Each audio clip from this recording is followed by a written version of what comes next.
Yes, yes, Kenya. Tamu sana, tamu sana, tamu sana, yes. William Ruto is in the United States of America meeting some so-called investors. He made some remarks yesterday, remarks that left very many Kenyans wondering and shocked. Ruto claims that already Kenya's government, through the help of some companies, has made 20,000 smartphones that are out. Listen to Ruto before we continue. My announcement early in the year that the government would collaborate with the private sector to roll out the first million locally assembled smartphones to sell at only US $40. For technology to play its role. And just for your information, the factory is up and the first 20,000 units are out.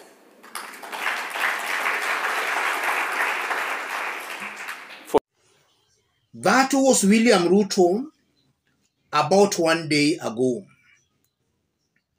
So the big question is, where are the smartphones?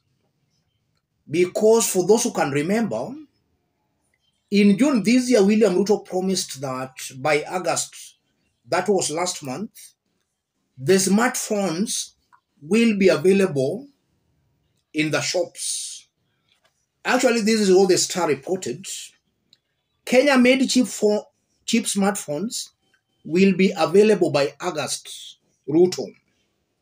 The smartphones, according to Ruto, will retail at about shillings 5,400. So in June, Ruto was promising that by August, the phones will be in the shops. That's exactly what he said. We are yet to see the phones. We are yet to see the phones.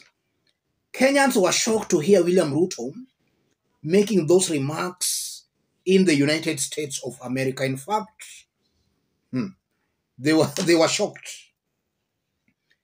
I want us to dig deep into this because it's coming out very clearly that there seems to be a problem. Either Kenyans are not understanding William Ruto, or there seems to be a serious problem with William Ruto himself. Things are not just adding up. I want us to dig deep into this. Before we do that, we are concluding our fundraising today. We've been having a 3-day fundraising challenge to enable us buy a good camera so that we can bring you good quality videos. And we are concluding the fundraising today. Our target was 100,000 Kenya shillings.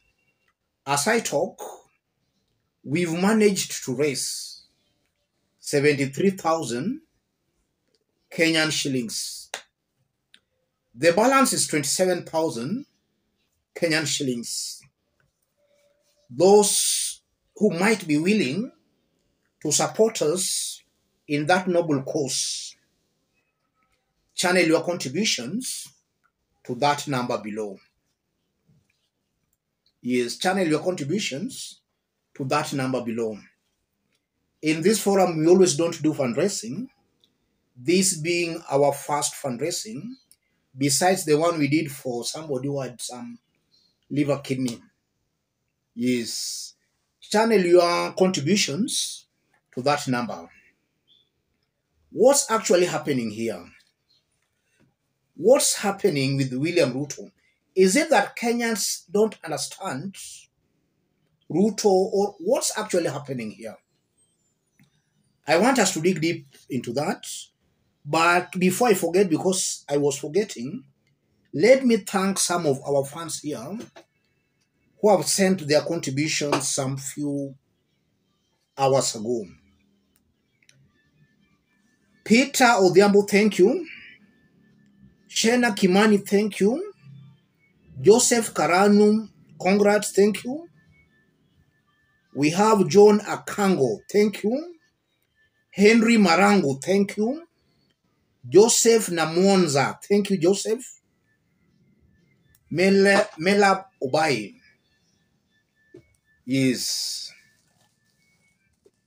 Thank you, all those sending their contributions. Let's now jump to our analysis. Let's jump to our analysis. Yes. What's happening here, ladies and gentlemen? Is it that Kenyans are not understanding William Ruto? Or is it that Ruto is just a liar? Because I'm very sure there are no smartphones that have been made in Kenya that are being sold in the shops. Hakuna. There is nothing like that, ladies and gentlemen.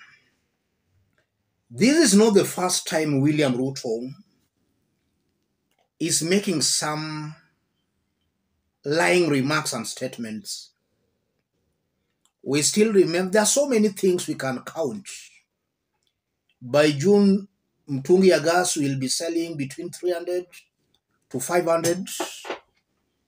That was a lie. That has passed. Yes. There are several, I can't even mention all of them.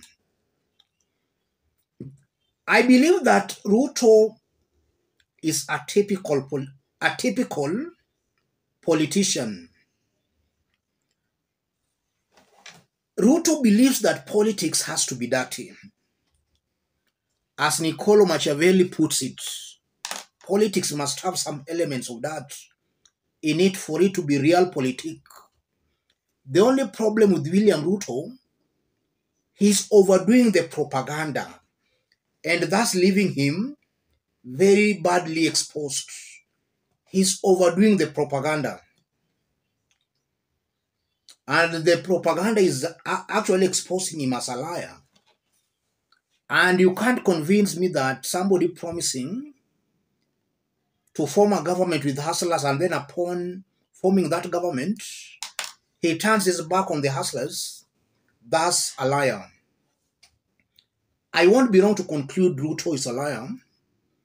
Kenyans have grown of age.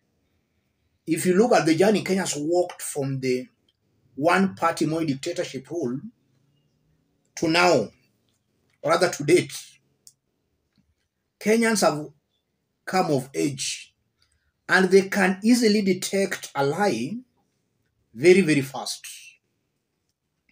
So Ruto has just been lying to Kenyans, and that dents his integrity.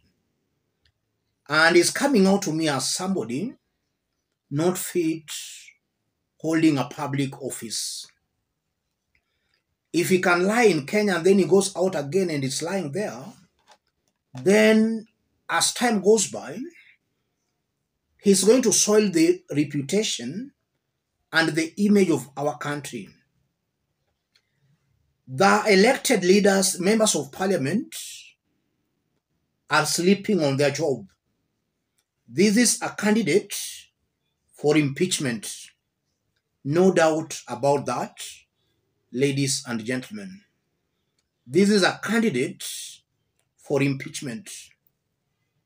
Let me stop it there. And just as I did mention when we were starting, we are concluding our fundraising today. That's my number down there. A candidate for impeachment. It's unfortunate that instead of being impeached, we are seeing the elected leaders who should be doing that job hero washing that kind of a leader. Another confirmation that the so-called elected leaders are not interested in serving the people. All they care are just their personal interests and gains. I repeat here, any leader who is supporting this government, that's a leader who should actually be vetted very well. That's a leader who should be vetted very, very well. And more so an opposition leader claiming that they are working with the government for development. That's a leader who should actually be scrutinized very, very well. Kenyans should reject such leaders in totality. They are not honest with Kenyans. They are in politics to make money. That's what is happening here, ladies and gentlemen. Let me stop it there. And today being our last day, that's my number. Send your contributions to that number and enable us buy a good camera. Yes.